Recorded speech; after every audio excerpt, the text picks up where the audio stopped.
টিপা বিচাৰি আহি কি দেখিলে? তাৰমানে মোৰ ঘৰ কৈঠালকুছিত আৰু এইখিনি আমাৰ কৈঠালকুছিৰ কাষৰীয়া গাঁৱত নপৰিলেও আৰু আমি কৈঠালকুছি শাহপুৰ চামতা এই অঞ্চলৰ আমি যিখিনি মানুহ গুৱাহাটীত আছোঁ সেই আমি গুৱাহাটীত থকা মানুহখিনি এটা আমি সংগঠন কৰিছোঁ, এইটো জ্ঞানদায়িনী ধৰ্মপুৰ জ্ঞানদায়িনী সমাজ গুৱাহাটী। সেই আমাৰ সেইখন সমাজৰ অৰ্থটো হ'ল যে আমি গুৱাহাটীত আছোঁ যদিও আমি গোটেইবিলাকে লগ লাগি আমাৰ জন্মস্থানত এই গাঁও অঞ্চলত সৰু সুৰা দুই এটা কিবা গঠনমূলক কাম, বিশেষকৈ ছাত্ৰ ছাত্ৰী সাধাৰণ ৰাইজৰ কাৰণে সেই ধৰণৰ আমি চিন্তা চৰ্চা কৰি আছোঁ আৰু আমি মাজে মাজে সেই উদ্দেশ্যতে আমাৰ নিজৰ ঠাইলৈকে আহোঁ। আজি বৰ ভাল লাগিছে, আমাৰ মানে ধান মানুহে ৰুইছে ইতিমধ্যে আৰু আমাৰ যিটো ৰাস্তাত থিয় হৈ আছোঁ কাষে কাষে যথেষ্ট গছ আৰু এতিয়া বৰষুণ হৈ থকাৰ কাৰণে আমাৰ এইফালে বানপানী নাই, বৰ সুন্দৰ হৈ আছে। আৰু আমি কেইবাজনৰ লগ লাগিছোঁ। ওচৰতে এইখন স্কুল আচলতে ছাত্ৰ ছাত্ৰীৰ সংখ্যা কমি হোৱাৰ কাৰণে এইখন স্কুল বন্ধ হ'ল আৰু এইখন স্কুল ওচৰৰে এখন শংকৰদেৱ জ্ঞানদায়িনী বিদ্যালয় সেইখনৰ লগত এইখন সংযোগ কৰি দিছে, গতিকে এইখন স্কুল এইখিনি পঢ়ি আছে। আমি সেইবিলাক চাইছোঁ, ইয়াতে অকণমান কিবা গঠনমূলক ৰাইজৰ কামত কিবা এটা কৰিব পাৰি নেকি সেইটো আমি লক্ষ্য কৰিছোঁ। আৰু যিয়েই নহওক এটা কথা আমি কওঁ ইয়াতে যে আমাৰ ইয়াত বিশেষকৈ এতিয়া মুকলি ঠাইৰ বৰ অভাৱ। আগতে খেলপথাৰ আছিল নাইবা পৰি থকা পথাৰ পতিত ভূমি আছিলে বা নৈৰ পাৰে পাৰেও কিছু কিছু ঠাই আছিলে য'ত আমাৰ ল'ৰা ছোৱালীবিলাক আমি নিজেও আমাৰ তেনেকুৱাকৈ নিৰ্দিষ্ট খুব পূৰ্ণাংগ খেলপথাৰ নাছিল যদিও আমি কিন্তু ভাল খেলুৱৈ আছিলোঁ। বিশেষকৈ ফুটবলৰ ক্ষেত্ৰত আমাৰ এই অঞ্চলটো বৰ আগবঢ়া আছিলে। এতিয়া আমি গম পাইছোঁ তাৰমানে আমাৰ যিবিলাক ল'ৰা ছোৱালী সেই ল'ৰা ছোৱালীৰ খেলপথাৰ নাই। বেছিভাগ স্কুল আছে, আমাৰ চৰকাৰী স্কুলো আছে, আগৰ পুৰণা স্কুলবিলাকৰ খেলপথাৰ আছে, নতুন স্কুলবিলাকৰ খেলপথাৰ নাই।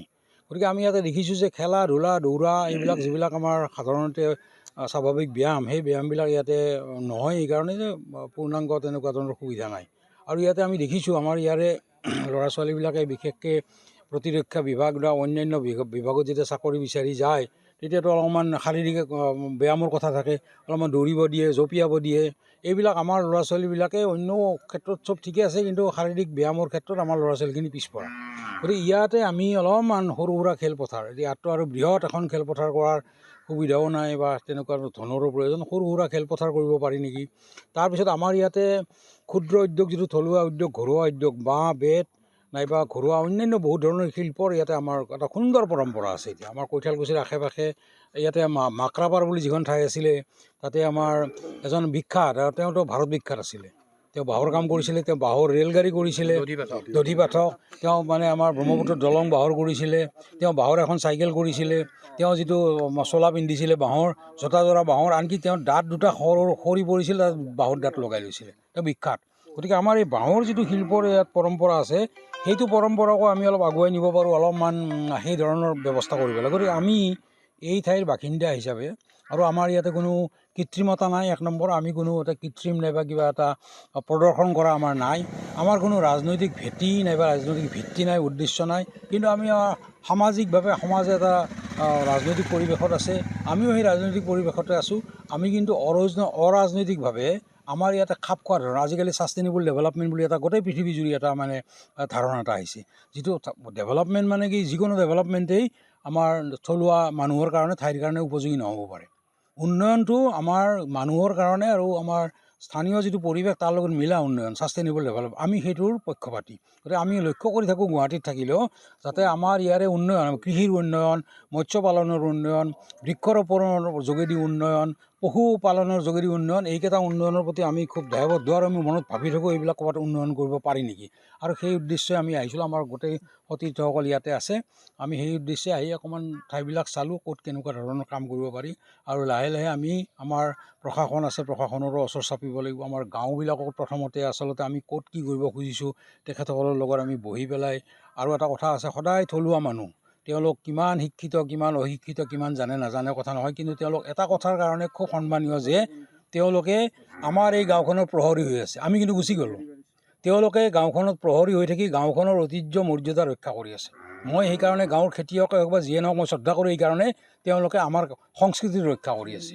গতিকে আমাৰ ইয়াতে যিখিনি মানুহ আছে সেইখিনিৰ লগত কথা বাৰ্তা পাতি পেলাই কি কৰিলে ভাল হয় সেইবিলাকৰ কাৰণে আমি ইয়ালৈকে আহিছোঁ। আৰু আপোনালোকে আহি পেলাই অকণমান হয় নেকি বিভিন্ন সময়ত আপোনালোকে ৰাইজৰ স্বাৰ্থত কেতিয়াবা মাছৰ পোনা কেতিয়াবা কিবা কাম আপোনালোকে কৰি আহিছে। বুজিছোঁ।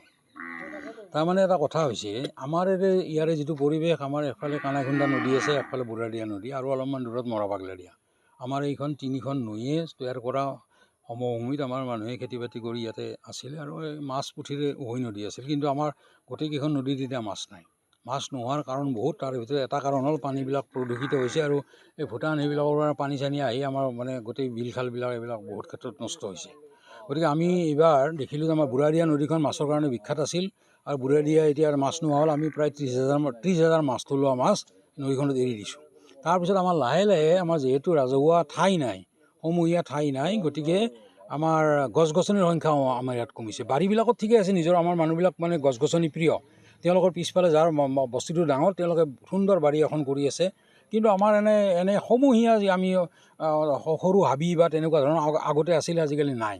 এতিয়া আমি ভাবিছোঁ ইতিমধ্যে আমি অলপ বৃক্ষৰোপণো কৰিলোঁ বুঢ়াদিয়াৰ পাৰে পাৰে আমি অলপ আৰম্ভ কৰিছোঁ যে আমাৰ সেনেকুৱা সামৰ্থ্য বৰ্তমান নাই। কিন্তু আমাৰ এটা ডাঙৰ লক্ষ্য উদ্দেশ্য হ'ল যে আমাৰ এতিয়া ইয়াতে আমাৰ যিবিলাক থলুৱা অনুষ্ঠান প্ৰতিষ্ঠান আছে, ধৰ্মীয় অনুষ্ঠান আছে, শিক্ষানুষ্ঠান আছে, ৰাজহুৱা অনুষ্ঠান আছে, আমি ভাবিছোঁ কি তেওঁলোকে যিবিলাক কাম কৰা নাই বা তেওঁলোকৰ দৃষ্টিত যিবিলাক কাম কৰা নাই, আমি যিহেতু গুৱাহাটীত আছোঁ, আমি মালিগাঁৱত আছোঁ, জালুকবাৰীত আছোঁ, মোৰ তাত কৰিবলগীয়া একো নাই, তাত মোৰ আধিপত্যও নাই, মই কৰিবলগীয়া একো নাই।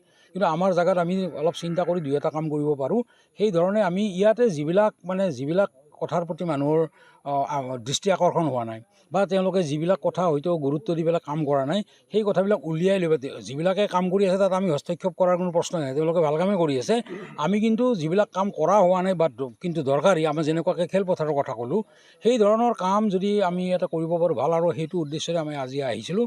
আমাৰ অন্য একো উদ্দেশ্য নিজৰ ঠাই, নিজৰ মাতৃভূমি, নিজৰ পিতৃভূমি আৰু নিজৰ একেবাৰে আৰু ইয়াতে কৃতজ্ঞতা স্বীকাৰ কৰাৰ আমি ইয়াৰ পৰা বহুত পালোঁ, আমি একো দিব পৰা নাই।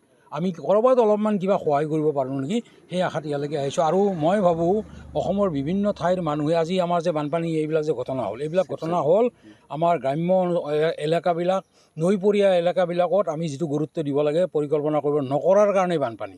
আৰু আমাৰ ইয়াত সেই ধৰণে লাহে লাহে পাৰিৱেশিক সমস্যা, এতিয়া খৰালি, আমাৰ ধূলিৰ উৎপাতত আমি ইয়াত আহিব নোৱাৰোঁ, এনেকুৱা ধৰণৰ নহয়, গৰম যথেষ্ট বেছি হৈ আছে। গতিকে আমি যদি সেই দৃষ্টিত যদি 2 এটা কাম কৰিব পাৰোঁ আমাৰ কাৰণে ভাল। আৰু আমি তেনেকুৱাকৈ গোটেইখিনি আমাৰ ইয়াতে বিভিন্ন ধৰণৰ চাকৰি কৰা শিক্ষক নাইবা অন্যান্য চাকৰিয়াল আছে, আমি লগ লাগি সদায় এইটো কথাই আলোচনা কৰি থাকোঁ।